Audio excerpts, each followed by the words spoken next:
Today is a big day around the NBA as it is known as the NBA draft. And 14 teams are lucky enough to be in that lottery pool to land the number one overall pick in Cooper Flagg. And fans from all over those fan bases are going to be interested in tonight's outcome. So in today's video on Swish City, we're going to dive in and look at the 14 teams that can win the draft lottery and ranking them personally from where I think who should win to who I think should not win. We're going to be starting off with the lowest percentage team going all the way up, and I hope you guys do enjoy this video. Let me know where your team falls down below, and if your team is mentioned in this video, how likely do you think they will land the number one overall pick? Without further ado, we're going to dive in and we're going to get into this video at hand today, so make sure to grab a snack and let's dive into it.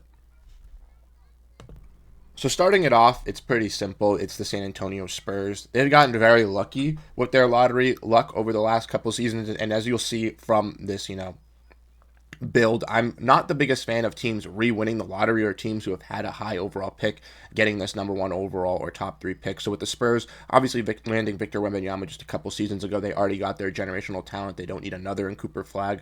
They just traded for De'Aaron Fox this offseason, and they have a bright future alongside young guys like Devin Vassell, Keldon Johnson, Jeremy Sohan, amongst many others. I don't think that they need a player like Cooper Flagg, and I feel like it would be a little bit of a slap on the wrist to the NBA if both of these players and Victor Wembanyama and Flagg were both drafted by San Antonio.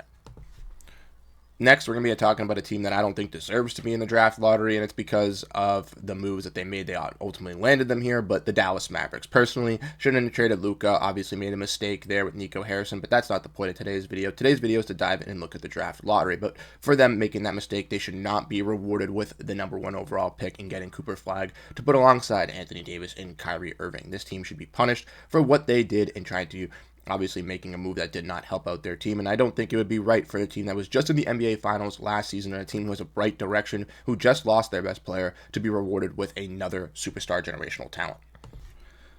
Next is the Atlanta Hawks, and very similarly to the San Antonio Spurs, they won the draft lottery last year, and you could argue, obviously, them winning a lottery with Zachary Zache wasn't the top-tier prize for the Atlanta Hawks, but they did get a number one overall pick recently and did make a big jump to get that number one overall pick. I do think that the odds are not in Atlanta's favor, and with guys like Onyeka Okongwu and Jalen Johnson kind of already in that front court at that power forward position, I feel like the Hawks wouldn't really value or utilize or value Cooper Flagg as much as some of these other teams that desperately need him. Next will be the Sacramento Kings, and kind of similarly to the Dallas Mavericks here, they should be in the playoffs, right? They should be competing, but after a lackluster start to the season, making some weird trades, trading away De'Aaron Fox, not getting back another point guard, this team made the play-in but failed to make the playoffs. Personally, I think like a team like the Kings, similar to the Dallas Mavericks, shouldn't be rewarded with this pick, because I don't think that it's going to really change anything in their culture. If they do win the number one overall pick, it's not like they're taking a tremendous leap into there. And they also just got a number four overall pick, even though it was a couple seasons ago with Keegan Murray. So I do feel that this Kings team maybe could take a little bit of a jump, maybe get into like 8 or 10, but ultimately I do not feel that they represent enough of tanking to worthy themselves Cooper Flagg.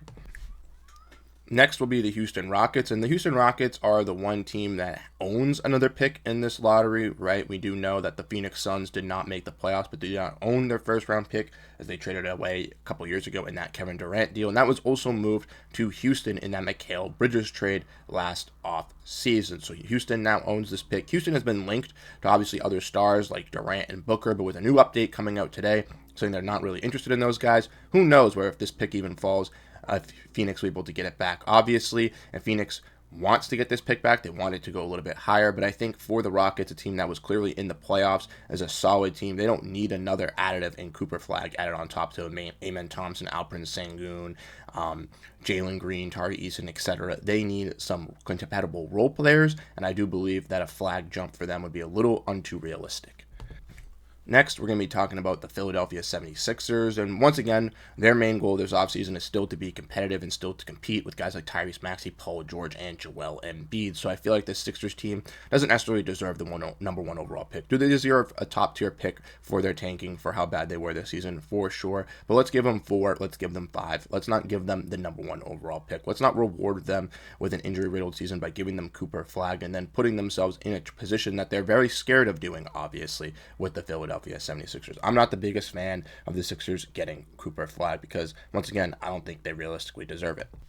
Another team as well is the Toronto Raptors, and the Raptors are a team that I think we're kind of getting into the movement here where these teams a little bit deserve Cooper Flagg, right? The Raptors, obviously, last season were tanking a little bit, don't have their true number one guy yet, as Scotty Barnes hasn't been able to prove that over his last couple of seasons. And with their trades for RJ Barrett and Brandon Ingram, this team is looking like a loaded wing roster. So adding another player like Flagg could help out that team. But truly, like I just mentioned, I feel like they're wanting to win and wanting to compete, and Flagg obviously would help them get to that point. But I feel like they could add some good quality role players, similar to the Houston Rockets, to really put them over the hump or even into the play-in conversation in the weak Eastern Conference. So I don't necessarily know they need Flagg, even though it would be nice to see Toronto get the number one overall pick.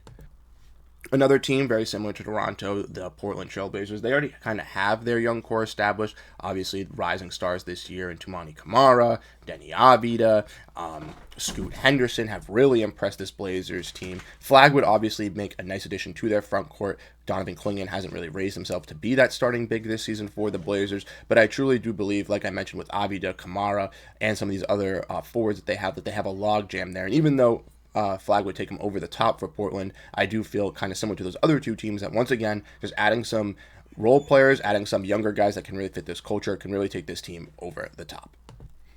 Now we're getting into some teams that I think could definitely find themselves in the vicinity of this pick, and that is the New Orleans Pelicans. Now, they obviously have a higher odds of winning this pick due to the fact that they obviously finished way bottom at the below of the Western Conference. But with Zion Williamson's unquestioning, we've obviously seen the Pelicans strike out big on number one overall picks. They could get lucky with Cooper Flagg here, similar to their story when they landed Zion when Anthony Davis wanted out and they were going to trade and kind of restructure this roster. And I feel like they could get some quality guys around him, right? They already have Trey Murphy, Herb Jones, two pretty solid wings, and they could invest into some young guards and maybe even a center alongside Yves Misty.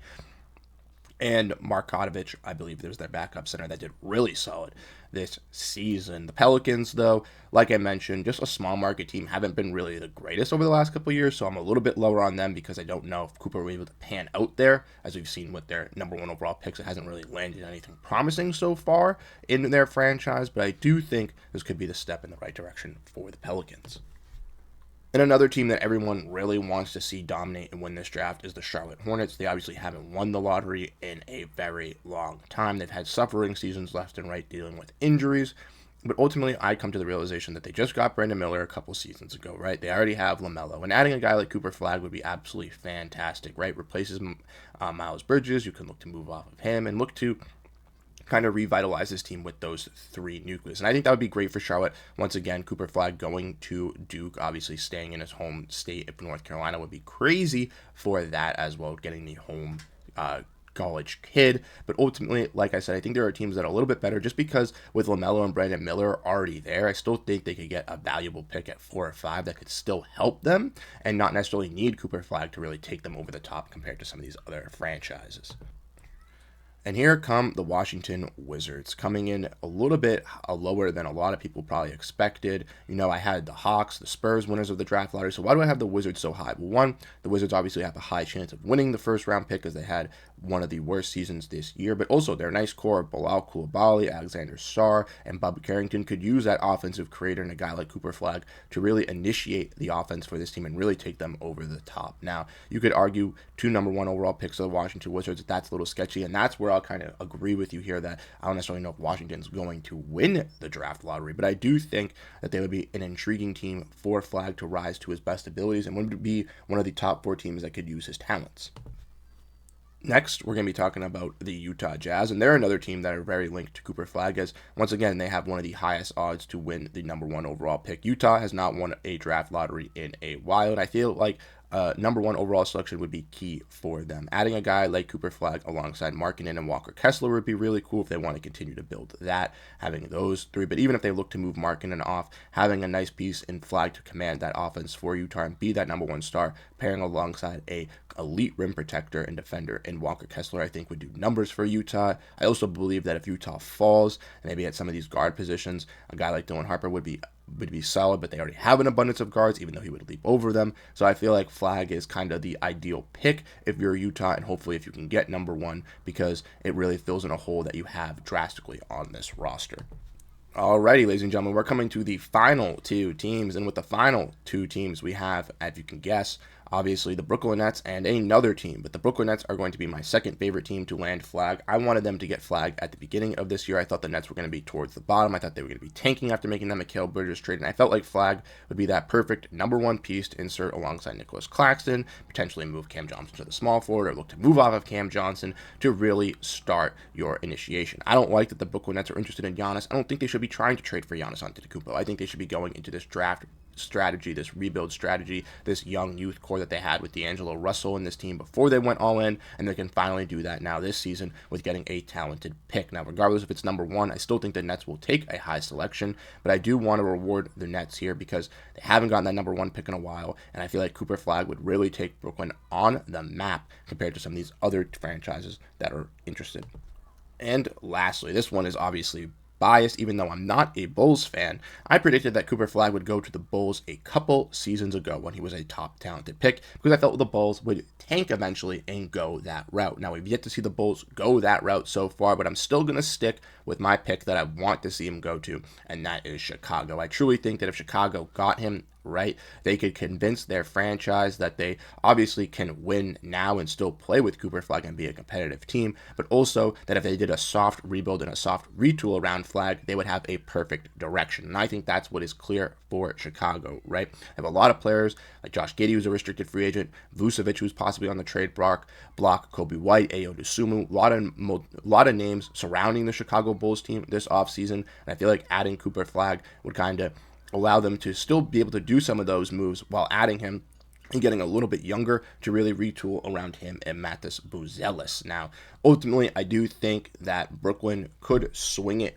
over Chicago just due to the fact that Chicago's odds are so high. But this is, like I said, my list and my predictions of where I want to see Cooper Flagg go. Not the odds, not the logistics, not where you want to see him go. And personally, I think Chicago would be great for the city. They have to get a number one overall pick. Chicago is also a good market for Cooper Flagg to be able to grow, shine, and market his ability and market himself as a Bull. And I think that would be key not only for the NBA, but for the Chicago Bulls to really get back on that high horse.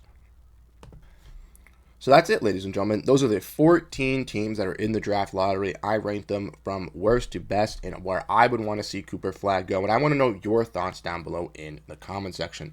So drop down where you think Cooper Flagg is going to go. What team you're a fan of, and if you would like to draft him, and if your team's not in the draft lottery, where Flagg ultimately will make the most impact. Once again, thank you guys so much for tuning to this episode on Swish City. I know I haven't been uploading recently on here, but I will be getting back onto the grind of things with the offseason obviously coming closer and closer. There's going to be a lot of news revolving around trades. We're going to do some team look backs and looking forward at what teams should do post this draft lottery as well, and I think that's going to be very great for this channel. So if you're interested in basketball, interested in the NBA, you like my breakdown, my analysis, let me know your thoughts down below in the comment section. Hit the like, hit the subscribe button, and I'll catch you guys in the next video. I'm Bruce Veliz. I'm signing off, but I'll catch you guys later. Peace out.